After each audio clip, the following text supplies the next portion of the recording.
May reaction po kasi yung reaction yung yata yung mga sinasabi po nila na hindi raw po ganun yung sitwasyon, and as a matter of fact, ang dinescribe daw po dati ni former president ang sarili niya na kahalintulad ni Hitler and not Ninoy. Hindi naman si dating Pangulong Rodrigo Duterte ang nagsasabi na magiging Ninoy siya, Aquino. Ang nagsabi nun ako at hindi si Pangulong Duterte. Those were my fears for the life of my father based on history. Among tatay. Let me be clear that President Duterte wants to go home. Wants to go back to Davao City. So even if he would be safer here, yun pa rin, kasi kayo po may pangamba kayo na kapag umuwi siya, baka may mangyari sa kanyang masama. Would it be a fact that he would be much safer here kung sakasakali, or yun pa rin ang gusto po niya talagang makauwi no matter what? Yun ang sinasabi niya every time na pumupunta ako doon, kailan ako makakauwi, timelines, ganyan. Gusto niya talagang umuwi Sa ng pangamba Davao niyo City. po, ma'am, ano po yung sabi niya? Sabi niya, well, that is life. Yan, lagi sinasabi niya. That is life, so be it. He did say that noong Sabado. So, yun. Hindi naman niya pangamba yun. Kasi lagi naman niya sinasabi, alam niyo, matanda na ako, tapos na ako sa lahat ng kailangan ko gawin. Except that, sabi niya, I'm running for mayor and I want my term, this term, na matuloy na mag-mayor ng Davao City. But sabi niya, other than that, I only think about my children. VP, you have a response to the response also of Malacanang and House of Representatives regarding yung mga nabanggit po kahapon. Halimbawa sa budget. Parang sabi nila kung gusto ng transparency, parang mauna daw yung kampo ninyo to answer po yung allegations. Allegations of ano po? Yung sa May sinasabi po OVP kasi and na DepEd. yung new set of names daw po, which Ortega dubbed as Team Amoy Asim, included Amoy Liu, Fernan Amoy, and Jog de Asim. Would you care to respond to this? Yes. Iba kasi yung, di ba, nag-file na sila ng impeachment sa akin. I suppose yan yun, no? Yung impeachment. Nag-file na sila ng impeachment sa akin and nandiyan na yan sa Senate. And well, they can say what they want to say. Pwede naman na nila yan sabihin. And ako din, nag-file na rin si Congressman Pantaleon Alvarez questioning the budget and what happened to the budget and constitutional infirmity and irregularities in the budget. And then I can say what I want to say. It doesn't have to be na dahil pinupuna ko sila sa ginagawa nila sa ating bayan, ay kailangan ko din sagutin yung sinasabi nila. Ma'am, kahapon po talagang malakas yung panawagan ng mga taga-suporta na mag-resign si Marcos. Sinabi po ng Malacanang ngayon na kung pinagre-resign po nila ang Pangulo, sino ang makikinabang? Kahit sabihin po ni VP Sara o kayo nagsabi niyan, kayo pa rin daw po ang makikinabang. Meron po ba kayong sagot? Wala ako sinabi kahapon na BBM resign. Yes, ma'am. Wala po kayo sinabi, ma'am. Yes, napaka-klaro nun na hindi ko siya wala ako sinabi kahapon na BBM resign. Yes, Hindi ma'am. ko yan Wala po kayong sinabi ever sinabi na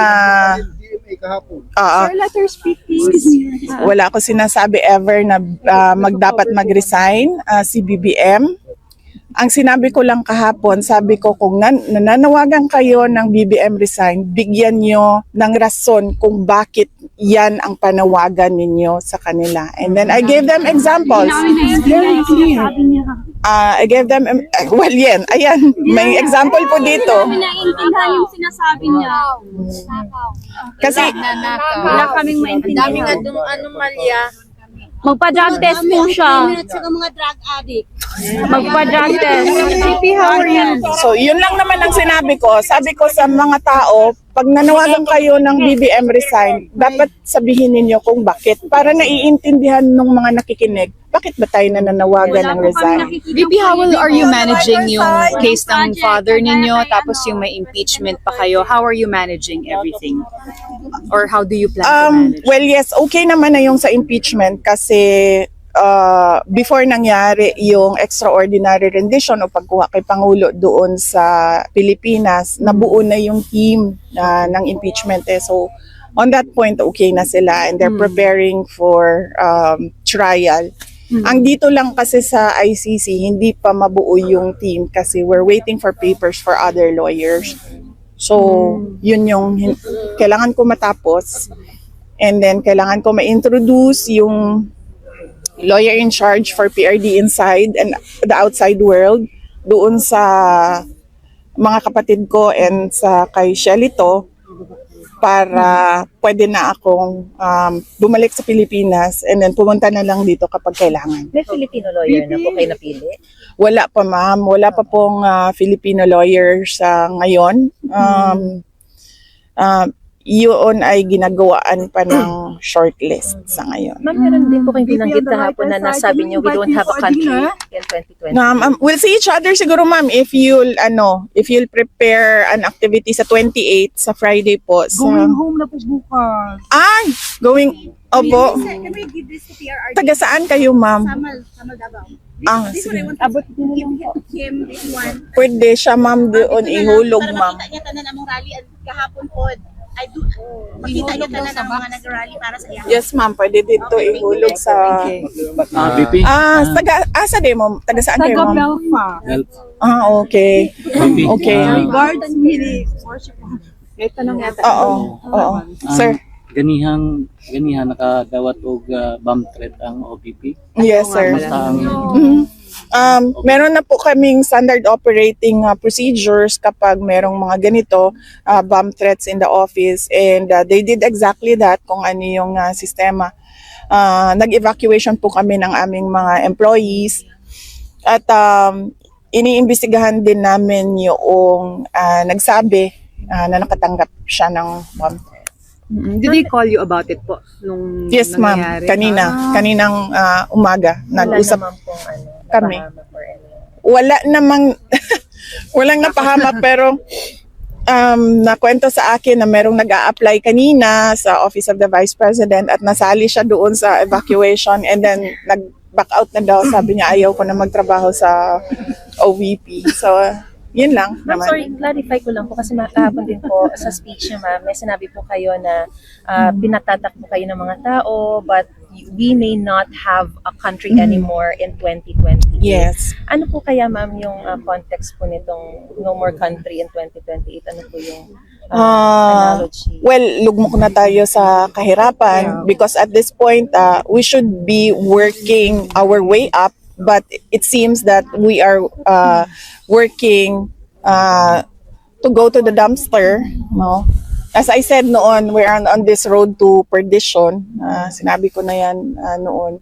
Sa totoo lang, somehow walang nakikitang hope yung mga tao dahil wala din silang nakikita mula sa gobyerno. But what's your decision so I mean, I know it's so early pero No, parang it's 50-50 ba o ano? It's What would be the it's- factors? It's really too early, ma'am, sa ngayon. Ma'am, sa kanila, sa inyo nila nakikita yung pag-asa. So would you would you agree? I mean, pagbibigyan niyo po ba yun kung yun ang magiging panawagan nila? Yes, ma'am. Ang pagtakbo kasi, ma'am, kailangan ka manalo. So, kailangan mo paniguraduhin na kapag tumakbo ka ay mananalo ka because otherwise, that will be hopeless case. Mawala na yung pag-asa, no? So, mahirap paasahin ang mga tao tapos alam mo namang hindi ka magtatagumpay sa kandidatura mo. So, kailangan paniguraduhin na mananalo para nabibigay yung expectation ng mga tao. Meron po kayong guarantee sa kanila as to when you can truly say na sa kanila kung ano yung decision? Um, I'm sure ang naging advice sa akin noon was fourth quarter of 2026. So December of 2026 supposedly yun dapat merong decision. So Because malalaman at ng that time kailangan na i-set up kung ano yung kailangan na organization para sa isang kandidatura. If the people will assure you of your victory, will you run? Yes. That we have to see by the numbers and by science and mathematics.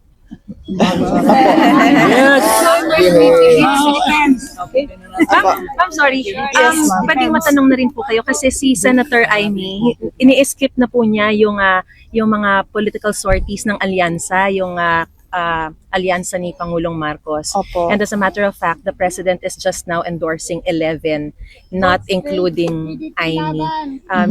Siyempre, before po, magkaibigan po kayo. Meron po ba kayong... will you adopt her? Will you adopt her? Well, wala naman kasi akong wala akong senator slate for this election. Ang merong Duterte. yung merong senator slate is si Pangulong Rodrigo Duterte.